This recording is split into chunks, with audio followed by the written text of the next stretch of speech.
So this is a demo customer support AI agent that you can quickly test and start using yourself in your own customer support solution. There's just some last missing bits where you need to connect your own account or put in your own data. So I'll walk you quickly through that.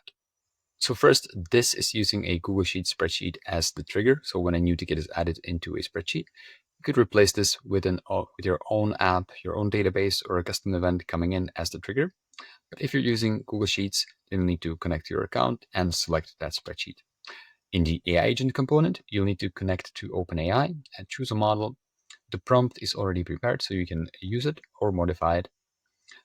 When using the AI agent by OpenAI, you'll need to have an API subscription and some pre-purchased credits to make the requests to OpenAI. So I'll link to the page where you can do that in the description for this template.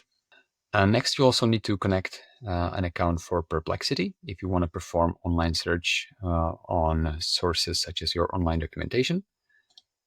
If you're using the vector database as a data source here, then again, connect to OpenAI account. The rest is already defined. For Pinecone vector database, you'll need to connect to Pinecone and select the right database. I will provide more info in the template on how to actually put in data into your vector database. For transforming text to JSON, that's already done, but you can explore the setup or adjust it as you need to. The approval component right here, that's where you will need to put in the requester email and approval email so that it works. Right now, this is set to have the due date of the decision 3 days from now as a relative timestamp. And then here, if it's approved, it's going to send an email. If it's rejected, this is going to set up a task in ClickUp. So you can use these components or replace them with your own. If you're using Gmail, then you'll need to connect to your account and set up the from email. The variables with the formatted data from the agent response are already pre-mapped here.